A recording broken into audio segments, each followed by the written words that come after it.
Welcome, everyone. I'm just going to do my little technology spiel as I do. Pour ceux qui se joignent à vous, à nous aujourd'hui en français, on aura une traduction simultanée à l'aide de Wordly, donc vous pouvez l'avoir sur votre ordinateur. And as you know, at the end of the session, at the end of the 1 hour session, we will have a 30-minute optional Q&A. At that time, you'll be able to ask your questions through the Zoom chat function, the Zoom Q&A, or if you raise your hand in the Zoom function, we'll go ahead and allow you to unmute so that you can ask your question out loud. So without further ado, I'll pass it over to our chairs to introduce our wonderful speakers for today. Thank you very much, Annabelle, and welcome everybody. It's great to have you all here with us today for the Rapid Response Program on Leadership Development, Level 1, Lead Self. And today we're doing Module 7, Focusing on Data and Information. As part of my welcome today, I would also like to begin with acknowledging that the National Office of the CAFC is on the unceded and unsurrendered territory of the Isnabwe and Algonquin people. We acknowledge them as the keepers of the Ottawa River Shed and its tributaries. We acknowledge the hurts and harms of the past, as well as the strengths and resilience of the people, and believe working together can make for a better future. And at this point, you are all invited to share your own land acknowledgement in the chat if you would like to do so. Today's session will focus on data and information, and we'll cover limitations, exclusions, on how to start research, types or data, and databases, variables, research, and how to use data, and then even more. At this point, I'd like to pass it over to my co-chair, Chief Paul Bosino, to introduce today's speakers. Thank you very much, Chief Jones. Hi, everyone. I'm pleased to introduce our speakers today, whom many of you already know, Dr. Jim Petrik, Fire Chief of Guelph Eramosa, as well as our wonderful Executive Director, Dr. Tina Saryeddine. Dr. Petrik is not only a fire chief, he is also a cancer researcher. He combines his career in cancer research with a leadership position in the firefighting services as fire chief for the Guelph Eramosa Fire Department. The role gives Dr. Petrik the opportunity to bring his cancer research expertise to addressing the alarming increase into the incidence of different cancers amongst firefighters. Dr. Petrik also is a very active member of the CAFC, participating on many of our committees and chairing the Science and Technology Committee. Presenting with him is our wonderful Executive Director, Dr. Tina Saryeddine. Dr. Saryeddine has a PhD in Health Services Management from the University of Toronto and an adjunct facility appointment at the Telfer School of Management, University of Ottawa, not Toronto, but you never know, maybe she's going to come to Toronto too, where she previously completed her master's in health administration. Prior to coming to the CAFC, Tina spent 20 years in the health sector with healthcare providers in regional and national associations. She uses her vast knowledge in research, data, policy, and the association world to help the CAFC bring its needs to fruition as the work to ensure a safe, sustainable, and successful future for the fire sector. So without further ado, let me pass it over to today's presenters, Jim and Tina. Over to you. Thanks, Chief Wessano and Chief Jones and Annabelle. And it's really fun to be able to be here with Chief Petrik today and take off my ED hat and talk about something that I think both Jim and I are very passionate about. And you're probably thinking like, data? This is going to be fun. Is this a fun way to spend an afternoon in June? And I hope that by the end, you'll think, yeah, this is really cool. And anyway, I thought Jim and I would just add to the introductions a little bit about why we like data and my own background. Actually, a very long time ago, I thought I would be a researcher. And when I did my PhD, they try to get you to kind of commit to some form of research method. And I chose mixed methods. And mixed methods are a combination of what we call quantitative data, which we'll talk about today, and qualitative data.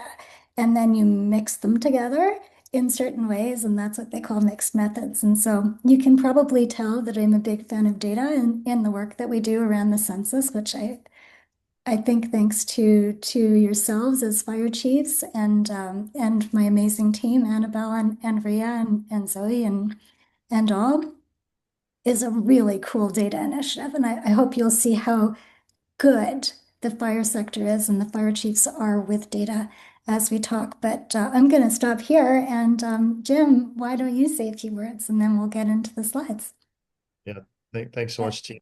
And thanks, Greg and Paul, for the introduction, and also congratulations to CFC for putting on this leadership program. I think it's a wonderful opportunity to come together as fire chiefs and work on our skill set as leaders, and really happy to be involved in this part of it today. So thanks for the opportunity. So the introduction's already kind of giving information of what I do in different parts of my life, but I'm happy to be here today because as a researcher, we look at a lot of data sets, big set data sets. We generate data and we evaluate data. And I hope out of today's exercise, I get a little bit of an idea of the importance of being critical of data and not just taking data at face value. And sometimes there's really good data, sometimes there's really garbage data, and we have to try and sift through that to help in our decision-making process. Our decision-making sometimes is only as good as the quality of data that we involve in making a decision. So I hope that it's, as Tina said, I hope it's fun today, and I hope it's not too dry. But I think it's really important to have a chat about how we integrate information in our information or our decision-making process. So really happy to be here. So I think we're good to go. So next slide, please, Annabelle. So essentially what we're trying to get out of today is to discuss data and define data and talk about how we integrate it into decision making. And as I mentioned already, really want to talk a little bit about analyzing data sets and analyzing the data before we accept it as important and relevant information. And I think we all have developed, whether through official training or through learning on the job, we've developed skills around looking at data, and I think everyone here is probably does an excellent job of looking at data. So this is just a way to help maybe provide some more information, refine some skill sets, and then look at application. One of the things that just want to highlight up front is that when we're talking about decision making today, we're really not talking about the kind of acute decision making that we need to do on emergency scenes. That involves a different type of data analysis, and a lot of times we're dealing with incomplete data sets, and we're making decisions very rapidly as incident commanders, and that's a whole other skill set, to be honest, and probably could have an entire module dedicated to that. Today, I think we're focusing a little bit more on more like leadership style decision making and things that aren't done in the acute setting at an emergency scene. So I just want to make sure that we're on the same page, that's what we're talking about today, not so much the incident command style decision making, which can be a little bit different.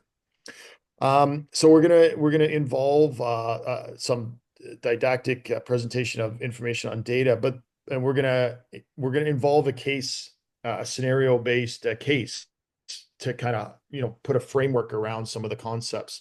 And then throughout the presentation today, we'll have some opportunity for you to input some Menti input. I think everyone here is probably familiar with Menti, and I hope that you've been able to click on the link and get access to the Menti area, because we really value your thoughts and your engagement and your input. So that's kind of how we're going to go through the day.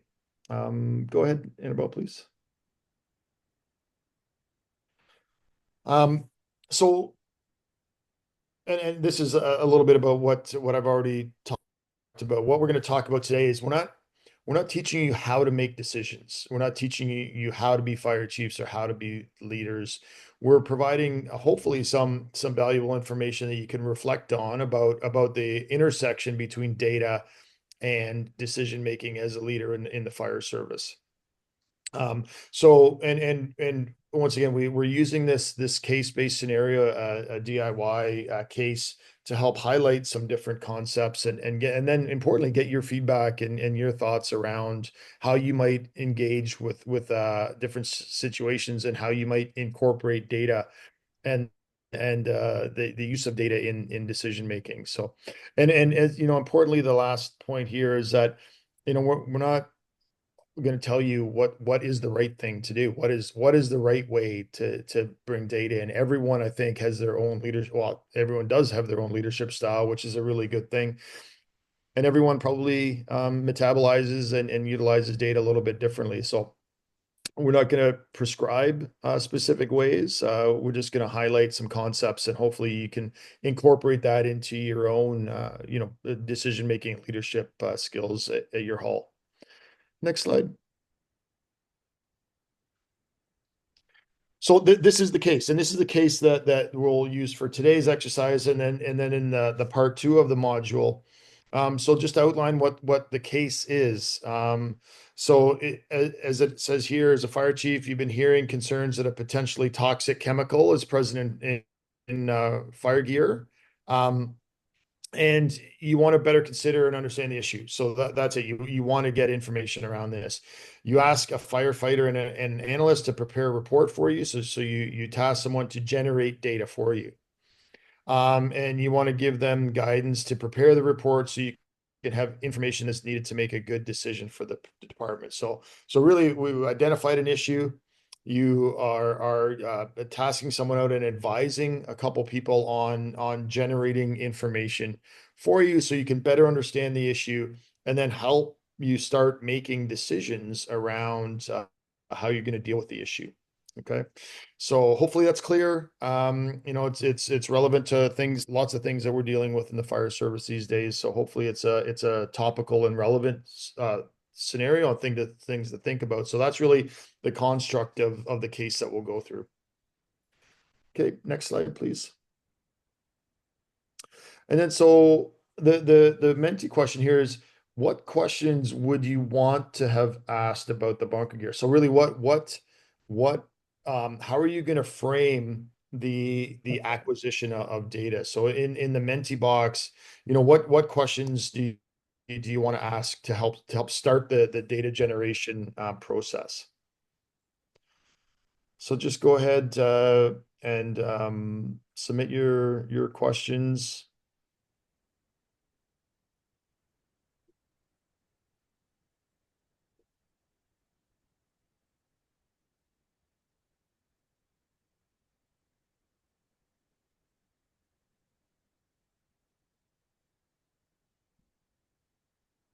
Yeah. So answers, can the manufacturer guarantee the presence or absence of this chemical? We're not specifically, for the purpose of the scenario, calling it PFAS, but you know, a potentially toxic chemical. I understand where you're going and respect that. How long is it exposed to fire and smoke? Does it contain harmful chemicals? What's the risk? Yeah, what standards is the gear certified? Are we dealing with currently certified and gear that meets the standards, or is it historic gear that some departments are still using? What other options? And yeah, what do we know about construction? These are all excellent. Excellent point. Do they have a fit for women? I saw an article very recently that a staggering percentage of female firefighters are not fitted properly. They're wearing gear that was not properly fit for them, and that's obviously a big issue.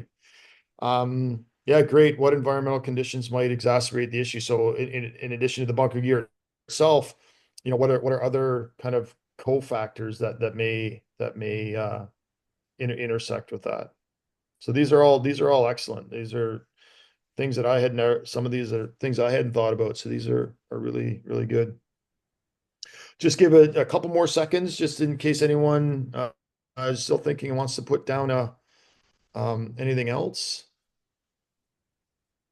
But these are great. Yeah, and we're going to have a number of Menti opportunities throughout the presentation today. So please feel free to really encourage the input. This is excellent.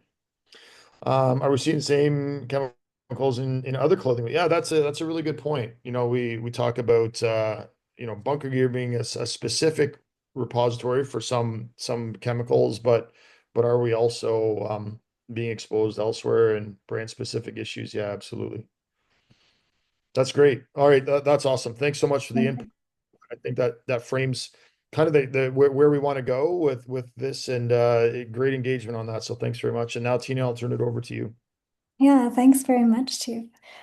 All right, so where would a researcher start? Now you probably remember this diagram that you saw a very long time ago.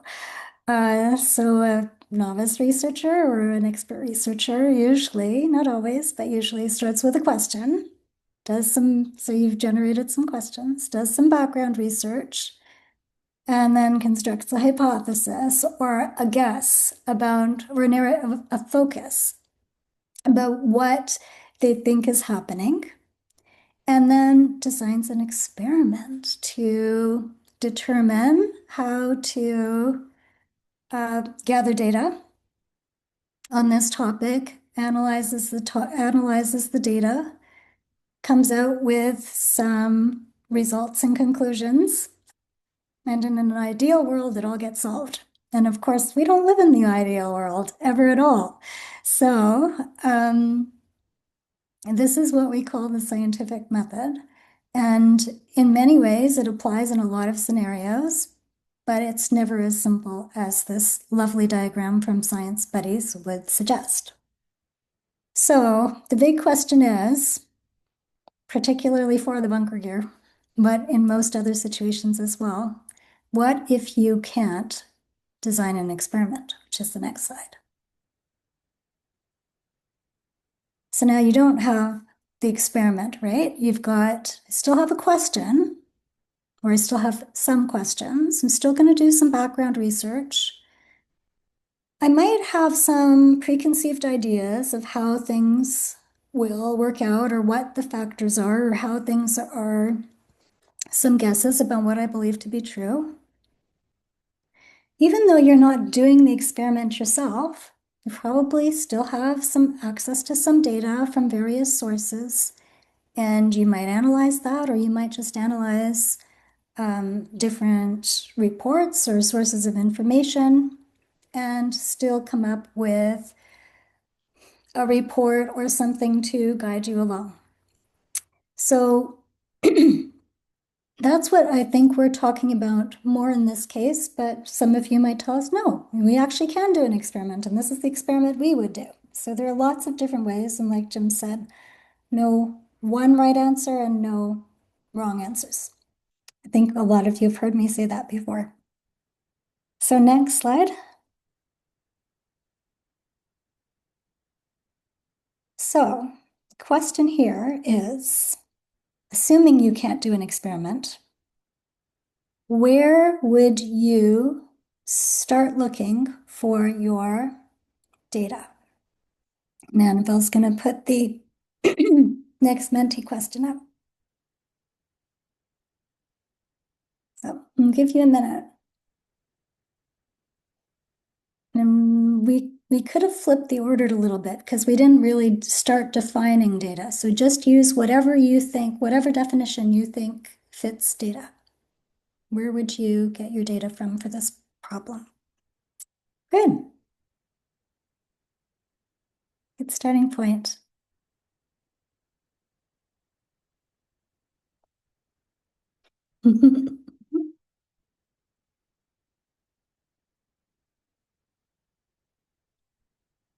We can see the wheels turning.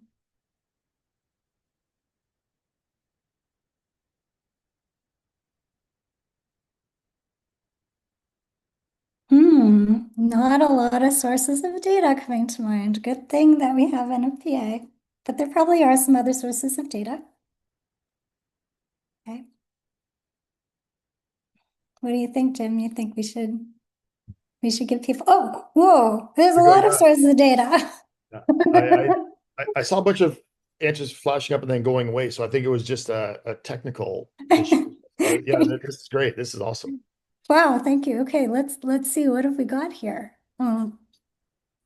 So We saw NFPA, we saw other departments, we see manufacturers a lot of times. Definitely. Other organizations, internal records. Aha, we have an experiment here. Test the bunker gear after an active fire. IFF. Online searches, good. Yeah. Users, suppliers, these are terrific. Yeah, excellent. Okay, should we refresh the technology again, or is research journals? Yeah, excellent. Good. Okay, we're swimming along here. AI, yes, yes, we are going to turn into an AI country. So okay.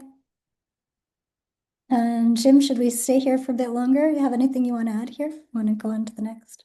I think it's good. Just on the AI, I think, that's one of the things we didn't really specifically include in the program today, looking at data, but I think it's something that is becoming an ever increasing source of data. I can tell you at the university, the students are using it extensively. Not just, everyone thinks it's all bad that they're just, getting AI to write the reports, and I'm sure there's a bit of that going on, but just we have an unprecedented access to data now. You can go to ChatGPT or other places and type in a question, and the AI engines will search just a multitude of databases in such a short period of time. So, the access to data, we've never had it to this level. And that's good in that we can access a lot of data, but the downside is that the AI engines can't discriminate between qualities, sources, validity of data. So as data floods in from those AI search engines, it's even more incumbent on us to vet the data. And I see that with the students when they bring data forward to me in the lab or whatever, and they have used AI, you can see such discrepancies. Some of the data is amazing and fantastic, and some of it is absolutely horrific garbage. And so it really raises the bar for us to really be responsible about vetting the data and having a critical eye to it. And we'll talk a little bit more about some of that going forward, but I'm glad I saw the AI come up, because it's something that we're going to be faced with at an ever increasing level in the fire service and everywhere. So it's great. It's good point. All right, go on to the next slide. So yeah, so I'll take in for a couple slides now. So we're going to talk about data now, and next slide, please, Annabelle. So and we're just making you do some more work again, but before we start talking about data, what's your initial thoughts about what do you think about, how do you talk about or think about data? What do you know about data? In general, right, Jim? Yeah, just from a general perspective, what are your thoughts around data? What do you know about data?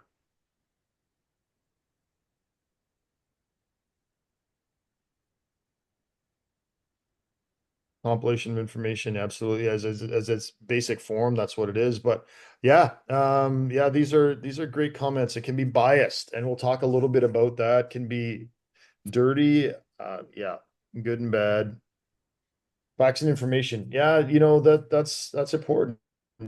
Facts and information really is what data is, and then what we ascribe to it, the importance we give it, or we can give it power, we can characterize it, but you're right, data in its basic form is just information. Yeah, not all data is created equal, absolutely. Tell a story, too much to sift through, yeah, and you're absolutely right. When we look at data, there can be giant data sets, and you look at some of the NFPA data sets, you're like, oh my goodness, how am I going to make sense of all this, right? So the volume of it can be intimidating sometimes. So these are good. Garbage in, garbage out, absolutely. Yeah, other concepts, data can be swayed if financially supported. So once again, it comes back to is there an agenda? Is there an inherent bias towards it? So Analyzing confirmed. Absolutely. We need to vet it and test it. And we don't know the pool it can be pulled from. Yep, data should be able to be observed and measured, right? It should be sometimes data is quantifiable, as Tina mentioned before. Sometimes it's qualitative data, so it's more descriptive. So, but we should be able to measure the data regardless of whether it's a qualitative or quantitative. So it's good. Yeah, reveal patterns. So do we start to see emerging, consistent, types of information, and how do we use that? So yeah, these are great. Yeah, excellent. Yeah, thanks so much for all the engagement here. This is what we really hope to get out of this. So this is fantastic. Thanks so much. So I think we can go back to the slides now, Annabelle. Thanks so much, and then we'll move on. So we'll start to talk a little bit now about the nuts and bolts of data. So we talk about primary, secondary data. So primary data or secondary data really is data that's generated for a purpose. A lot of times it's hypothesis driven. So we generate a hypothesis, we do some experiments, we generate information or data, and then we check the data against what our hypothesis was initially. There's lots of different repositories of data. So out there, and as Tina mentioned before, every time we want information, we don't have to go and do the experiment ourselves. Many times that's not feasible. We don't have the equipment or expertise or whatever. So there's lots of repositories of data, peer-reviewed research papers. Someone mentioned that in Menti a little while ago. So that's an academic, non-peer-reviewed publication. So there's just because it didn't go through peer review doesn't mean it's not data that's worthy of evaluation. And there are lots of search engines out there. If it's a medical thing, PubMed, Google Scholar, universities oftentimes have data repositories themselves. ChatGPT, somebody already brought that up. That's a way we can search and access information. So there's lots of different ways to access primary, secondary data sources. And then, Tina mentioned this already, qualitative and quantitative. Qualitative is descriptive information. Quantitative is more basic information that, has oftentimes numerical values associated with it. So it quantifies response. It provides levels of data information that we can go and we can do a mathematical analysis on typically. So, and we can have, just because it's numerical doesn't mean it's quantitative. Numerical can also have a descriptive quality to it. So even if we don't do a statistical analysis, numerical data can still provide quantitative information. Data can be word or images. So we often think of data just as numbers, giant sets of numbers, but images, really the way that we think about data is a very broad term. Having a conversation with someone is getting data. Okay, looking up, we're talking about bunker gear, looking at images of different types of bunker gear provides information, provides data. So it's not always just numerical information that constitutes data, which is often what we think of. And statistical versus descriptive, and then research grade. So really, and this starts to come down to how we evaluate data. Has there been a statistical vetting of the data? Did the data need to be statistically analyzed or not? And sometimes the data, it requires if we want to look and see, is the data real or valid? Sometimes we need to do statistical analysis. A lot of times qualitative data doesn't align itself with statistical analysis. So really the type of information that we're looking for, we really have to kind of align the way we evaluate or critically analyze the data can change based on the type of data. Go ahead, Annabelle. Jim, can I just add one thing on Yeah, please that do. slide? Please do. I don't know if everyone knows what we mean when we're talking about vetting it statistically versus numbers that are descriptive. So I wondered if I could give an example here.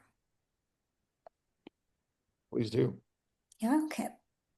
So if you consider, for example, in the Great Canadian Fire Census, sometimes you see numbers that are going up and down year over year.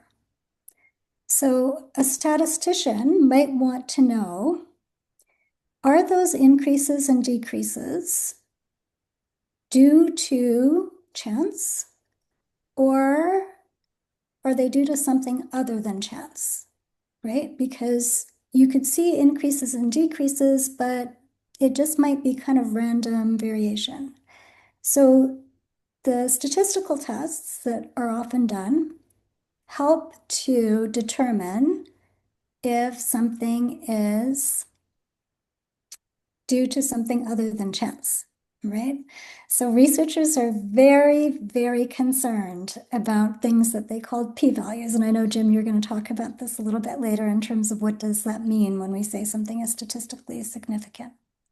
So yeah, so sometimes you'll have numbers and they will be analyzed, and that's great. And that's a descriptive account, and that's what we do in the census. And then sometimes you will have numbers that are analyzed through statistical methods to talk about whether it's due to chance or something other than chance. And then sometimes you're going to have research grade evidence. So when, for example, Dr. Petrik and his colleagues are publishing in peer-reviewed journals, their peer reviewers are looking at all their statistics and their p-values and, how many people did you have in your sample, and all of these, or not people, how many whatever you study you have in your sample. Versus, sometimes it's fine just to have improvement grade evidence. So you might have, this is the type of evidence that I need to be able to advance a policy position or make an improvement in my organization. And even in places like hospitals, that is fine as well. So that's what some of those terms mean. I just thought I'd add that, Jim. Thank you. Yeah, no, that's great. Thanks for that, Tina. Yeah, that's a great description of the role of importance of stats for sure. Okay, yep, perfect. So there's lots of perceptions about data and its utility and some of the cons of data out there. But data can be cheap, data can be really expensive. I can attest that generating some data can be very expensive. Some of the experiments we run are, super expensive, but there's other data generation that doesn't cost a lot of money. And so the financial investment in the generation of the data doesn't correlate necessarily to the validity of the data. So it's not just because it was expensive means it's better. So it's something to be, concerned about. Data can be rich or not. So rich or not rich really means, how fulsome is the data? Is it just a basic small data set? Are there other contributing factors that really it kind of highlights the data, and it really expands the information we get from the data set? It can tell a story, which can be truthful, fact or fiction. And one thing that information can be is it can be really useful. Sometimes information really doesn't generate a lot of value to the situation that you're investigating, and it can be helpful or harmful. And so sometimes data is really helpful in illuminating a situation. Sometimes data can be used for not altruistic reasons, and the negative data sets and data can be used to really paint negative pictures. So there's lots of different ways that we can look at and use data. We had a great response already. A number of people brought up bias. So that's something that when we're looking at information from a critical lens, bias is something that we want to evaluate to see if there's a chance that it may be influencing the data. We've talked about numerical and non, so there's lots of different types of data. And the quality of the data is something that we need to always be mindful of. And in some cases, it's hard. If I'm looking in a different area of science that I'm not really well versed in, it's outside of my normal area of focus, it's hard for me sometimes to assess the quality of the data because I don't understand the context of what really constitutes strong versus weak data. So it's something that we need to generate some experience with, and lots of us have been in the fire service for a long time, so I think we have a bit of an idea of what might constitute strong versus weak data. And then, there's these phrases, there's not enough evidence to suggest, and we'll talk a little bit more about that, but sometimes it can be a cop out. You have a position and you're like, well, there's not enough evidence to suggest this or that, so I'm just going to go ahead in the absence of information or data, which can be problematic. And then there's this concept of generalizing interpretations of data. So and I see this, I do it, I've done it before, my colleagues do it. You find some data and then you make all of these generalizations and assumptions on the data. So the data starts out this big and then you make it this big because of your generalization. So that can be problematic as well. So really just, I think what the take home message here is that we really want to highlight the importance of recognizing the value of data, but also data has limits. What you can get out of a set of data oftentimes has limits, and if we go beyond that, we're making assumptions and inferences on things that aren't really supported by the data. So it's something to keep in mind. Next slide, please, Annabelle. So just a Menti question here. Where would the fire department get data for your bunker gear problem? And I know that it may be a little bit similar to a question we asked before, but so after we've talked a little bit more about data, now does that change any of your thoughts around where you're going to go to get data? Perfect. WorkSafe. Yeah, excellent resource. Terrific.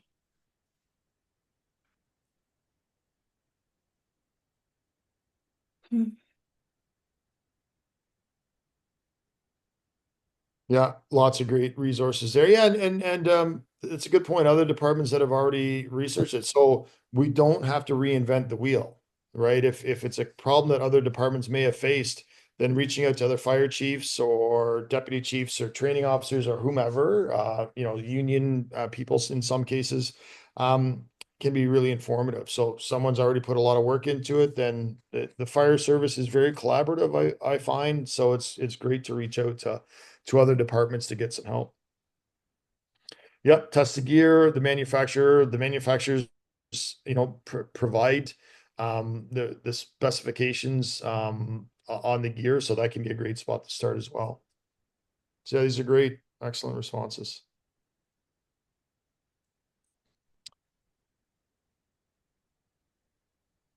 Yep, OHS, perfect. Okay, we can go forward.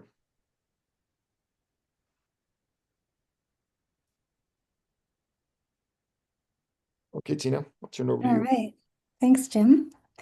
So let's talk about some databases that you probably know exist, but may not know the backstory about. Okay, so and some of these are related to CFC, some of these have nothing to do with CFC. So well before my time, probably during when Chief Wesseno was president and others, and CFC and the fire marshals and fire commissioners had done this beautiful project called the National Fire Information Database. You can see some of the photographs of these people. You probably know them. So this project is a pilot project. It was very, very influential in helping CFC figure out what it was going to do next. So it was kind of the precursor to the census. So the NFID is a database that, we actually don't give it away very easily. If you did ask Annabelle for it, she'd probably give it to you. But it is a pilot data set. And so what they meant by pilot was that the intention was to see, how would this work? How could we set it up? And so it is based on 10 years of data from 2005 to 2015. It has data from not all provinces and territories, but some of them. And we learned a lot by doing this data set. So this data set is huge. It has 82 data elements, and the elements are very, very precisely specified. So if it says, how many fires? Well, it says exactly what type of fire and what type of vehicle and, what was the cause and all of these items. So in some ways, it's very precise, and they tried to get common definitions of these data points across the provinces and territories that participated. I don't know if the territories participated. I think it was 6 or 7 provinces that participated. The problem, and this is okay because it was a pilot, so we were learning, was that is only 40% complete. So this pilot didn't include everybody for various reasons, but it's okay. In a pilot, you don't have to have everybody. You're just trying things out.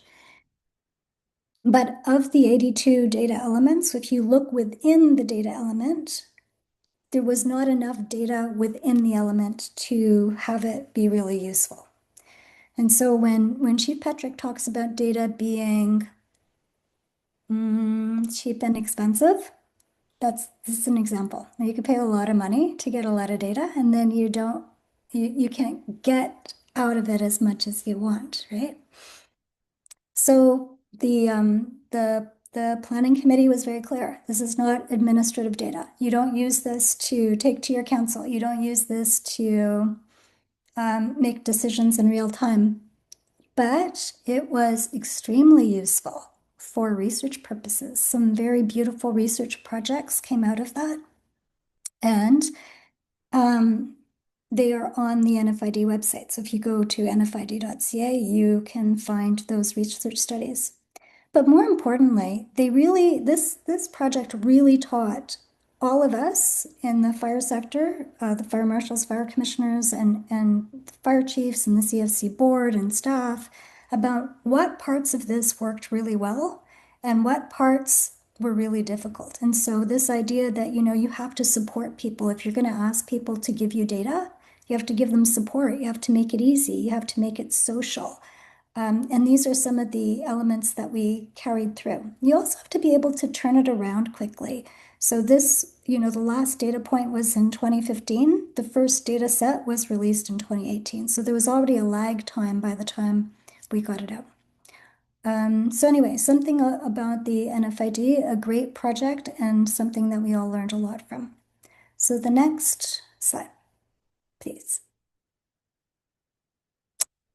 Same thing in the US. It's funny, we all go through these growing pains, but this was really interesting in the US because they used to have a national fire information system. I think they might still, but it is being, I think, changed into another system that we'll talk about. But the interesting thing about the US data system is that it is tied to a carrot, a very big carrot. So if you don't submit your data, you don't get your grant. Well, gee, that's a great way to avoid the problem that the NFID had with only 40% of completed data elements, right? So you've given people an incentive to generate the data. So the critical success factors is they had an app, they had much more funding, they have coordination and incentives. No data, no grant. So these are some of the things to think about if you are looking at your own data systems. Next slide. Okay, and I'll try to go quick because I know we're running out of time. I think there was one right before, yeah, right, near us. So this is the item that actually at last year's fire rescue or the year before, I can't remember, Dr. Laurie Moore-Merrill told the CFC board and NAC about and the Metro Chiefs. The US is moving to this NERIS system, the National Emergency Response Information System. It has two things that are different about it. One is that it goes beyond fire and includes emergency management data points, but also that it doesn't rely on defining the data points. So it's not like, here is the definition of this data element that we want you to collect. It allows people to enter situational data and then, I guess, using the technology or AI type mechanisms, it returns data set, which reduces the data collection burden. So I think they're just at the beginning of that, and it's something that we would want to watch for. Next slide. Yeah, this is the Great Canadian Fire Census. So Annabelle's in my favorite, and I just want to take a moment to thank everybody who has been completing the census, who is completing the census. This is probably the most powerful data set that we can use in Ottawa for lobbying purposes. The media loves it. I hope it's useful to your organizations, but I'll just point out a couple of things here. First of all, there are no carrots and no sticks to this. People do it because they just care about the information in the sector. And the questions that are asked are not research grade questions, all right? So we wouldn't want to sit and debate with a methodologist about this, but we can say, you know, for our purposes, this points you in the right direction. This is the approximate number of fire departments. This is what fire chiefs are saying about the key issues, etc. And one of the things that was most successful about this early on was it started not as a data initiative. It started as a social initiative. So when it was the Answer the Call committee, Chief Mackenzie's committee started this with one question. How many volunteer firefighters do we have, right? And since then, it has grown and grown. So the point about this is that you don't need a lot of money to generate your data. You need a lot of goodwill, which you've all given this, and certainly the direction of the board and the NAC and yourselves as departments. And we always say data is not just for geeks, it's also for cliques. It has a social component to it. So just keep that in mind when you are looking at data sets. Next slide. You all know the CAFC website, so I'm going to go super quick because I've really probably taken too long on other ones, but this is another great data set in fire. I don't think it has anything related to the bunker gear case, but it's still important for you to know. The next one is wildfire sat. So at the you can go to the next slide, Annabelle. At the G7 meeting, there was a commitment to share internationally Canada's wildfire sat investment. And so one of the things we're telling the federal government about in this data set is, well, how are the fire chiefs going to use this, right? To be able to use satellite data for wildfire prediction. So something that you should be aware about as well in data sets. I think that it was the end of them, Jim, but yeah, we might have to speed through the rest, but I know we can get. I'll Okay. next slide, Thanks. please, Annabelle. Mhm. So we're going to talk a little bit about research. So when we're engaging with research, you know, I think this is where it comes down to you know, critical evaluation. Who conducted the studies? What were they trying to achieve? Was there any like bias, you know, inherent bias, and you know, already kind of alluded to some of the facts that if funding is tied to production of results, then there's, you know, there's this pressure to generate data, whatever it may be. So it's important to understand the kind of, if you can identify what some of the preconceived notions may or may not have been with that. Was this an agenda-driven research project? Was the research generated by you know, a company that's you know, affected by the outcome of the research? You know, there's lots of different reasons why. And researchers, you know, we're trained to generate data, and inherently we're trained to generate objective, unbiased data. But we're also trained to create a story and sell a story so we can get grant funding. So, you know, there's nuances to data, and I think it's important to, as you're reviewing data, to just try and get a feel for, you know, how unaffected does the data seem to be from potential biases. Next slide.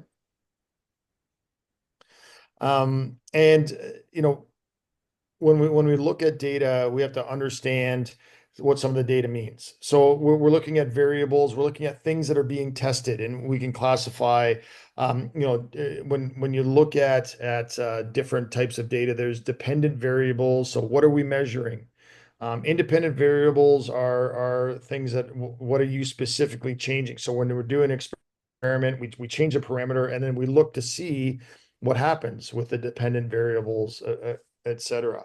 There's co-founding. So, are there other things going on within that experiment that are really kind of affecting what the outcome might be? So we need to be sensitive to that.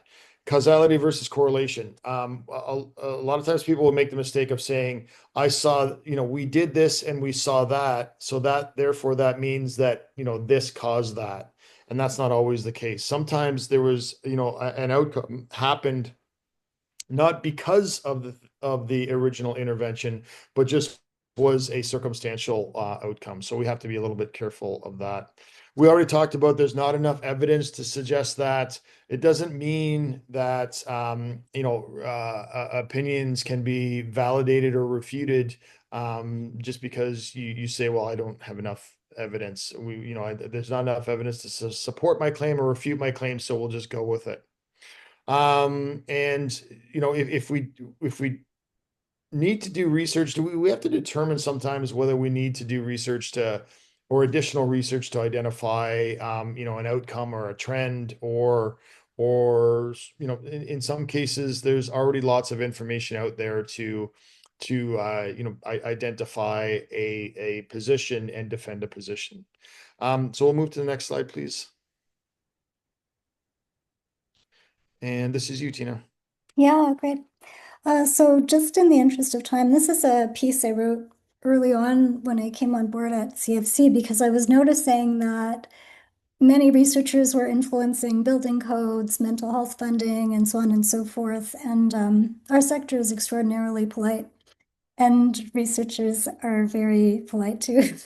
But there's a whole lot of money that goes into a whole lot of research. And so, yeah, just really feeling comfortable and confident to be able to use the points that Jim talked about, that sometimes research is probably not going to answer the question that you have, because research in general is about generalizability, and strategic questions that organizations need to ask should be informed by the research, but the specifics of your case are going to be really important. So trying to balance those, and this article has some questions that you could ask a researcher. But, I think the bottom line is very seldom does one person's particular study give you all the information that you need. So those are just considerations, but we'll move on in the interest of time.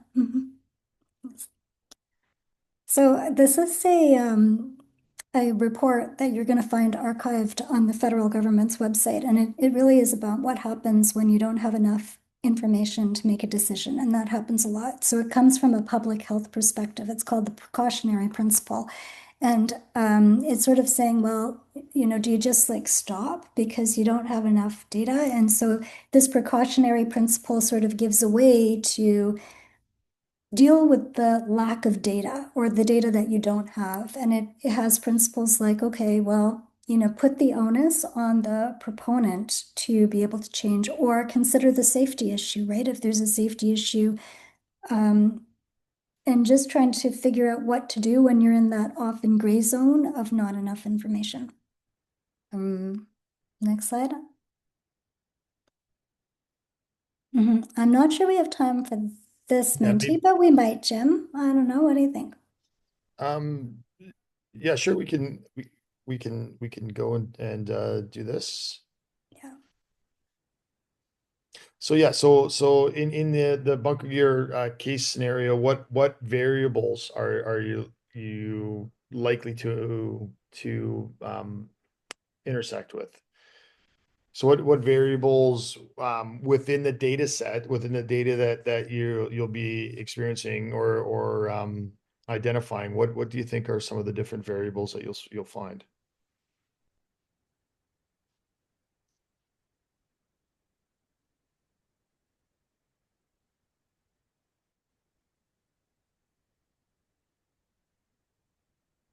Yeah, good amount of use. Yeah, for sure. Personal interest. Yeah, for sure. Yeah. These are all excellent, right? So these are all variables that can kind of impact what the outcome is, what the ultimate data set is. These are some of the variables that can be very relevant to what information is determined within that particular study. Yeah, excellent. Cleaning, contractual services, reason for use. Yeah, absolutely. Is the gear being used for the intended use, or are we using it for other things? You know, compliance, so gear cleaning and decontamination and all those different things, ensuring compliance, storage protocols. Yeah, absolutely. These are fantastic. Um, cost per unit, right? And that's actually an interesting one. We had replaced bunker gear not so long ago, and kind of did an informal investigation in terms of cost, the cost of the gear versus, you know, contaminants, et cetera. And there's some interesting outcomes with that. Yeah, perfect. Fit and sizing. Yeah, you're right. Has it been professionally fit and sized for the individuals or not? Because that can be really impactful in terms of exposure. So these are all absolutely fantastic. So I think we'll maybe go back to the slides now, just in the interest of time. Thanks. Next slide, please, Annabelle. Yeah. So and this slide is just kind of a cartoon outlining or highlighting that just because we go and accumulate a bunch of data, that's just not the end of it, right? We get data now. Now, what do we do with that information? What do we do with the data? And this is where we start connecting dots, and we start identifying patterns, and we look for causal relationships. We look for things, variables that impact other variables to generate an outcome. And ultimately, what we want to do is go through this process of ultimately towards wisdom, where we identify what is the research question, what is the reason we're looking for information, and how does the data within those papers really, within the context of our original question, how does that generate new knowledge and new wisdom? So really, once you get the data, that's really just the start of the process, right? How do you evaluate, examine, and integrate the information that you get? Next slide, please. And so what do you do with the data? And that's a really important thing. Why did you go get the data in the first place? Are you taking it to present to council for needs? We need to get new bunker gear because of this, and this. What are the limitations of the data? Whenever students bring data to me, I always say, it's great you bring the data, but what are your perceived limitations of the data? I want them to understand what the data said, and then also what the data couldn't tell them. So really important to evaluate it from that perspective as well. And then, what are the cautions, and how do you process? So how do you metabolize? How do you integrate the data based on the context of why you asked the question in the first place? Next slide, please, Annabelle. And Tina. Yeah, thanks, Jim, and thanks, Annabelle. So this session, we talked about data. In the next session, we're going to talk about how to take the bunker gear case from the data to knowledge, decision-making, and even including some of the ethical issues that might be included in that. So there are more slides in this slide deck, but I think in the interest of time, we can probably just stop at this point.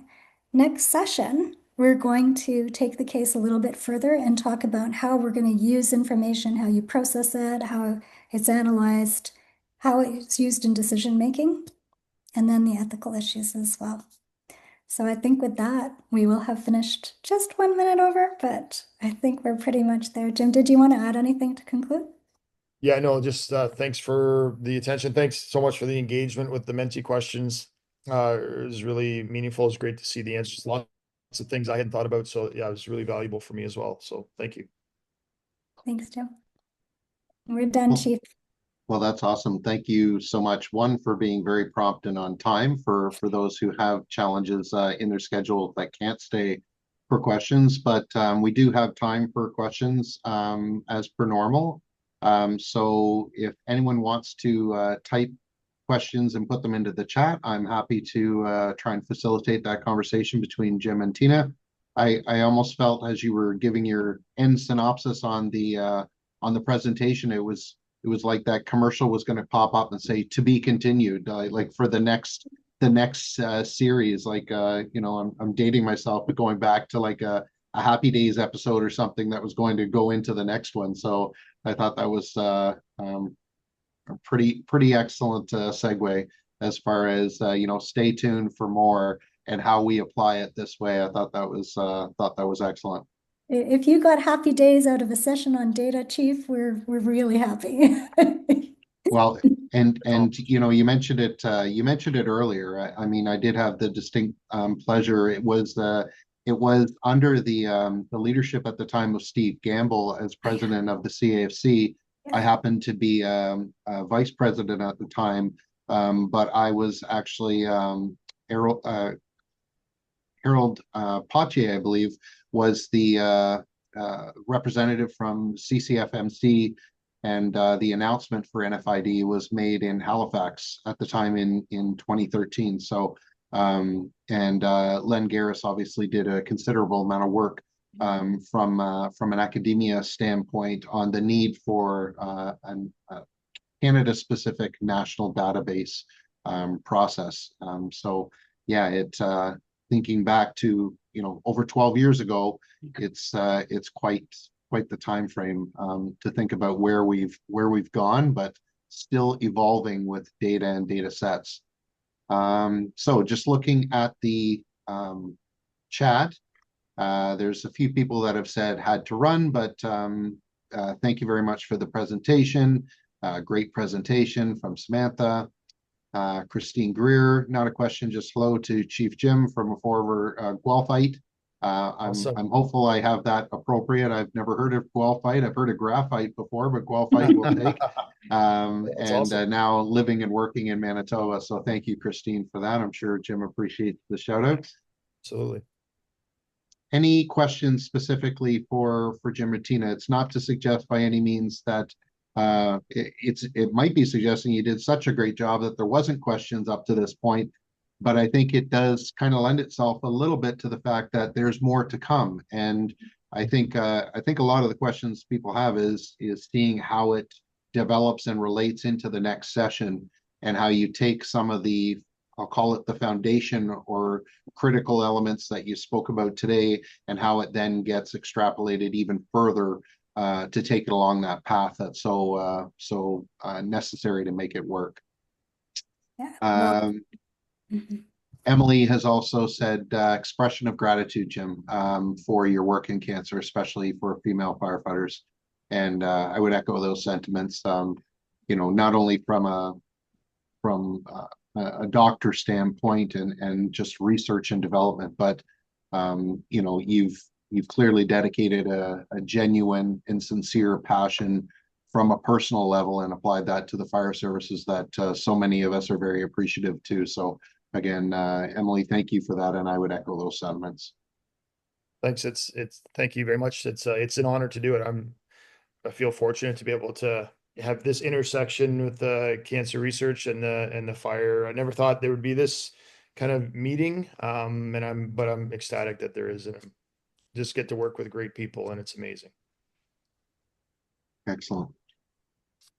I mean, the one question I have, and it always comes up, is the correlation versus causation component. And it's a very, very broad and generalized statement, but I think it's so very pertinent.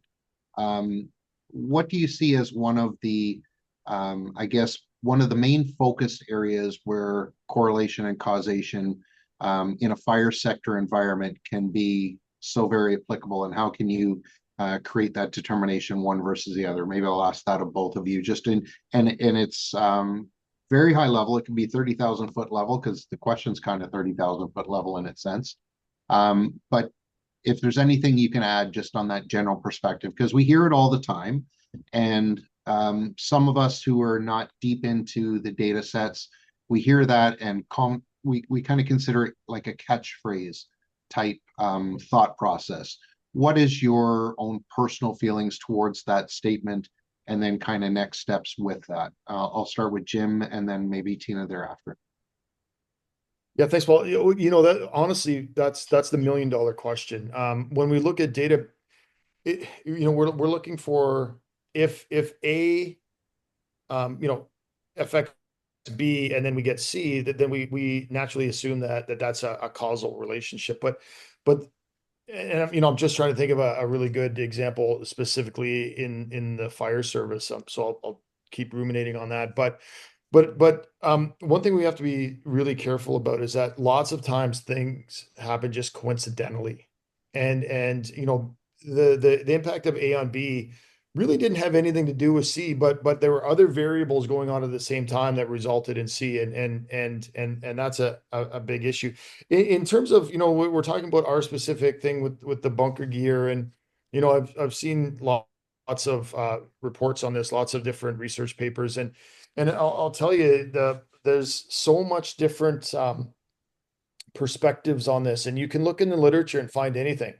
I can find research papers that would probably tell you that the sky is not blue. It's so there's a lot of information in this bunker gear. I've seen reports that say, well, you know what, the contaminants in bunker gear isn't just because of the bunker gear. The people that have higher incidence of contaminants in their bunker gear are people that respond to more calls and go into more situations, and it's just passive absorption. So those people would say, well, there's not a causal relationship. There's not, and so those studies usually are very flawed in terms of the amount of data that they collect. But establishing causality is actually not a trivial thing. It's very hard and for experiments we do in our lab, it's actually very hard to have enough control over the variables to prove or disprove that A plus B equals C. And because you have to minimize the amount of confounding variables that are out there. And so going forward, I'm sorry, I don't have a specific answer. I'm just kind of blanking on that right now, Paul. But when we evaluate data, I think one of the most important things we can do is say, okay, what are the actual variables that are changing?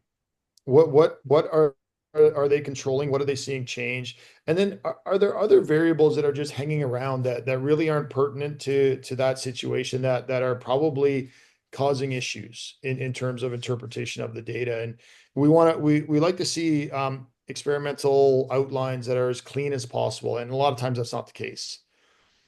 So that I just looking at the number of variables, if you have 100 different variables that are in flux, it's very hard to prove a causal relationship. A lot of times it's just associative or anecdotal. No, and thank you for that, Jim. And one of the things that came to mind most for that is in advocating and trying to be a fairly well-informed individual in the fire sector relating to the one-way out or single means of egress components. As an example, there are so many elements or variables that when you talk about human behaviors and or historical and expected outcomes or thought processes to the way people have grown up through two means of exiting and two means of egress in most of their previous life experiences, to think about how that can all of a sudden change and now correlate to a single means of egress, and how does that identify changes in their human behavior that could impact fire safety and or evacuation process or shelter in place mechanisms. I was just trying to kind of correlate the two, because I'm dealing with that right now, trying to best represent the CAFC with the task force as an example. Right. So I know it's not the bunker gear piece, but I think you really hit the nail on the head on there's so many variables that aren't necessarily measurable for A plus B to equal C, that and the biases component, whether it be the Jensen Hughes report or something along those lines, there's often those elements there. And I apologize, Tina, I kind of cut you off before you got to speak on the topic, but I want you to know where my thought was coming from, not only to maximize the time with a great presentation of speakers and to ask questions, but just to trying to put a twist specifically in that area. Yeah, well, Chief, that's such a great example of correlations and causality, right? Because there will be some people who look at single egress, and I had the benefit of having the time while you and Jim were talking, so I started to think about this a little more. But so if you were to map that out, the single egress problem, some people would say, well, does single egress cause more deaths, right? Or God forbid, or more accidents or more injuries?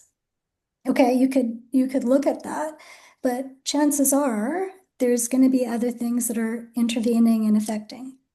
But the example that I thought of while you were talking was mental health injuries. So we know in our community, there's more first responder mental health injuries than in the general population.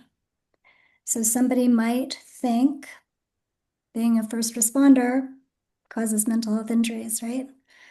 Okay, but we know from the research that there's often other things going on. There are things that are protective. Maybe, maybe there are other things that are happening in the workplace that exacerbate that situation. Or maybe the fact that there's more mental health injuries has to do with the fact that there are more exposures, right, than the average person.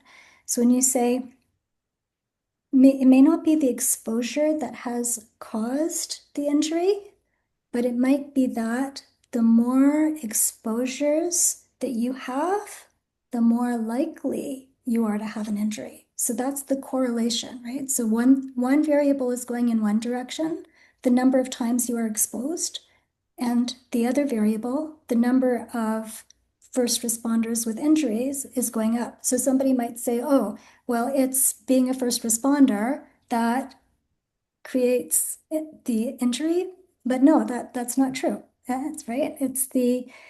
That's an example of the correlation. Another example might be, and I saw a research study the other day that was saying, if people feel that management is problematic, they will have more work stress.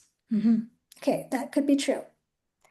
But it also that there could be a negative perception, right? So it could be that the person is feeling negatively, so they perceive things negatively. So you can't say one causes the other, right? They're just correlated. So it's such an interesting question, but we should map it out for single egress too. Thank you. Yeah, no, thank you both very much for the input on that. And as I say, I love hearing other people's perspective on it, but there are so many variables to anything that we have in the fire sector that are often. I think that maybe one thing that we can surmise and conclude is that regardless of correlation and causality, data sets in themselves are valuable because no matter what is taking place, mapping out the path could not happen appropriately if the data doesn't exist and you're not getting the aggregate data in the appropriate format in order to be able to utilize it. And I think that's where many of us within the fire service are learning from. Jim has that perspective from a professional basis, but now sees how those elements can provide the foundational basis for sound decision making in the fire service with good data and how it's applied. We just had I will dare say I don't want to say heated, but I will say a lively discussion at council over fireworks and fireworks banning. And to your point, does fireworks in itself create injury and or death just by itself? The answer might be no. However, when you start putting in different elements of individuals buying consumer fireworks who've never been trained or never received safety information, is the individual beyond 18 years of age? Are they considered an adult, and are they certified under any kind of program, and all those things. Like, there's so many different depths of layers that it changes the argument and that perception initially what might be there. Yeah. So That's such, I couldn't agree with you more, Paul. And I think that really goes back to what's the specific question that you want to ask? Like, what is the information that you're getting? What's the context of the question? Because if the question is, if your question is, do fireworks inherently cause harm, damage, or death? You're right. Maybe the question is no. But if the question is, are fireworks associated with negative outcomes in the community? Well, that's a very different question, right? So, yeah. so the data that you find, it really needs to be in the context of what is your specific question, because the data only makes sense based on the question you ask, and those are two very different questions with possibly very different outcomes when you evaluate the data. So you raise a really good point. All right, what ultimately are you trying to learn about? What question are you trying to ask and get answers on? So I'm glad you brought that up. Yeah, and Excellent. there's an element of, don't, like y'all say, don't doubt in the dark what you saw in the light, because if you're seeing a correlation, it doesn't really matter that they caused, you're seeing a correlation. And so it begs the policymaker, the decision maker, to go back and say, okay, what else is going on in there? Because the two are correlated, right?